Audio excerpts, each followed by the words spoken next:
तो बहुत बहुत स्वागत है एक बार जोरदार तरीके से हमारे जितने भी इंडियन एयरफोर्स के लाल हैं और बिल्कुल रेडी हैं अपने फेज 2 के लिए, क्योंकि स्कोर को लेकर के प्रॉपर कट ऑफ का स्पेशल वीडियो मैंने बताया और उस वीडियो में मैंने पूरी क्लैरिटी आपको दी कि अगर 35 का स्कोर आपका आ रहा है तो आप श्योर शॉट हो जाइए कि आपको बिल्कुल फेस टू फेस करने के लिए जाना है और फाइनल मेरिट में भी अपना नाम आप दर्ज कर रहे हैं। हाँ, इस 35 के स्कोर में एक सबसे अहम चीज़ जो मैंने ऐड की थी कि आपके एक्यूरेसी का मेंटेन होना बहुत ज़रूरी है, क्योंकि वही आपके नॉर्मलाइजेशन के स्कोर को अबव ले जाएगा। तो ये बेसिक चीज़ थी जो मैंने आपको गाइड किया था। अब अगला सबसे अहम प्रश्न बच्चों का एग्जाम देने के बाद ऑब्वियसली यही है कि सर रिजल्ट्स कब आएंगे। तो जैसे आपको पता है कि नोटिफिकेशन में भी वेल डिफाइंड है, आपका 30 डेज में आपके रिजल्ट अनाउंस हो जाते हैं। तो एग्जैक्टली इस बार भी पूरी की पूरी होप यही है कि आपका result with in 30 days announce कर दिया जाएगा। तो ये समय बहुत ही महत्वपूर्ण है और इसको बहुत ही सीरियस नोट में आपको लेना है। जैसा कि थोड़ा सा चर्चा का विषय ये भी है कि थोड़ा सा रिजल्ट का डेट एक्सटेंड कर सकता है, बट मुझे लगता है इस बात का बहुत मैटर आपके लिए नहीं होना चाहिए। आज मैं आपको एक बड़ा एग्जाम्पल देना चाहता हूँ एनडीए के बच्चों का। एनडीए के बच्चे जैसे एग्जाम देते हैं, एग्जाम के बाद उनको क्लियर हो जाता है कि वो रिटन क्वालिफाई कर रहे हैं, उनका स्कोर कितना है, 350 है, 400 है, and they are sure shot about it exactly, and they start focusing toward their SSB. या फिर 15 दिन बाद रिजल्ट आ जाता है and they got enough time for the जो है एसएसबी, उनको एसएसबी के लिए इनफ टाइम मिल जाता है डेट सिलेक्शन के लिए। लेकिन एयरफोर्स में ये ऑप्शन नहीं है। एयरफोर्स में आपका रिजल्ट आया और उसके बाद फास्टेस्ट तरीके से आपका फेज 2 कंडक्ट होता है और ये बहुत अहम है। इसमें हर फेज इंपॉर्टेंट है बच्चा, क्योंकि इस पूरी जर्नी में आप कहीं ना कहीं एकेडमिक्स में बिजी रहे, आप पढ़ाई करते रहे, आपको मौका ही नहीं मिला कि आप अपनी फिजिकल एफिशिएंसी को बेहतर करें, आप अपने जीडी कम्युनिकेशन को बेहतर करें, टॉपिक पर डिस्कशन करना प्रॉपर सीखें, एसआरटीज में बेहतर करें और अपने मेडिकल को भी प्रॉपरली आप फेस कर पाएँ। तो सारे स्टेज इंपॉर्टेंट है, जितना फर्स्ट स्टेज इंपॉर्टेंट है उतना हर स्टेज इंपॉर्टेंट है बच्चा। तो प्लीज़ बैठ के इंतजार मत करिए, फटाफट आइए, ऑनलाइन हिस्सा बनना, ऑनलाइन हमारे साथ जुड़िए आप जीडीएसआरटी स्पेशल बैचेस के लिए, और ऑफलाइन तो आप जबरदस्त हमारे साथ जुड़ी सकते हैं कैंपस में। बट सबको दिल से यही सुझाव मैं देता हूं कि यार इसका ऑफलाइन ही मतलब, इसका ऑनलाइन का कोई मतलब है नहीं, क्योंकि ग्रुप डिस्कशन एक ऐसी एक्टिविटी है जो कि ग्रुप पार्टिसिपेशन का एक हिस्सा है बच्चा। और जब तक आप ग्रुप में नहीं बैठेंगे तब तक आपकी पर्सनैलिटी ट्रेट्स को आइडेंटिफाई कर पाना आसान नहीं है, आपका जो कॉन्फिडेंस लेवल उसको बूस्ट कर पाना आसान नहीं है, जो आप में शॉर्ट कमिंग्स हैं उनको सही कर पाना आसान नहीं है। तो ऑब्वियसली आपका रियल ग्राउंड पे आना बहुत ज़रूरी है। आप रेस कर रहे हैं, आप पुशअप्स कर रहे हैं, स्क्वाट्स कर रहे हैं, सिटअप्स कर रहे हैं, कहाँ मिस्टेक हो रही है ये चीज़ समझना बहुत ज़रूरी है और इसके लिए ऑफलाइन ट्रेनिंग वर्जन है।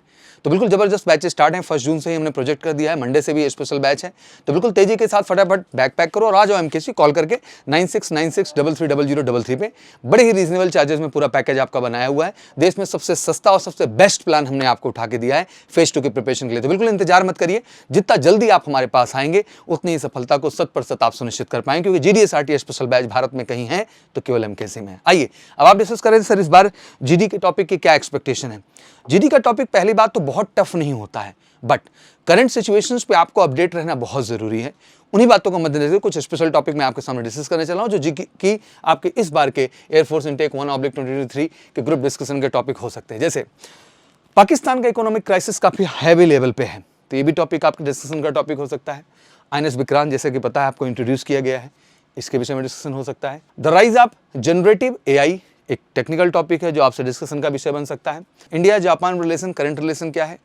वायलेंस इन मणिपुर, जैसा कि आपको पता है मणिपुर में वायलेंस हुआ और फौज पे भी इसमें बहुत सारे प्रश्न चिन्ह उठे, तो क्या है इसके प्रति आपका नजरिया, ये जानना बहुत जरूरी है। This is the topic, reason behind it.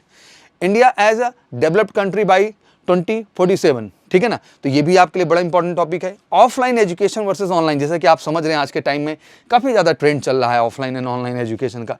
तो e learning, pros and con, जिसके फायदे नुकसान बहुत बेहतर ढंग से आपको समझना होगा बेटा इस बात को और समझाना होगा, ये टॉपिक हो सकता है आपका। साथ ही साथ ban of single use plastic by Indian government, ये भी आपके डिस्कशन का टॉपिक हो सकता है। Should China products be banned in India, बड़ा ही इंपॉर्टेंट टॉपिक हमेशा से बर्निंग रहा है।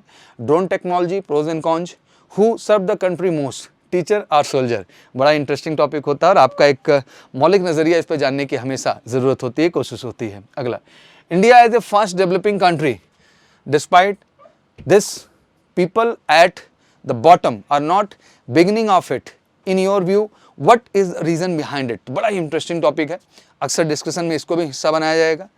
Is war is the best way to solve the international disputes, जैसे कि इंटरनेशनल डिस्प्यूट्स बहुत सारे हैं जिनमें वॉर एक बड़ा अहम मुद्दा हो गया और आप अक्सर सुनते भी रहते हैं और देख भी रहे हैं। आप रशिया यूक्रेन का मुद्दा देख रहे हैं और चाइना ताइवान का मुद्दा आप देख रहे हैं। इसराइल के जितने भी नेबरिंग कंट्रीज हैं उनके साथ आप मुद्दा देख रहे हैं, तो ये एक बर्निंग इशू है, तो इस टॉपिक को भी आने के चांसेस बन सकते हैं।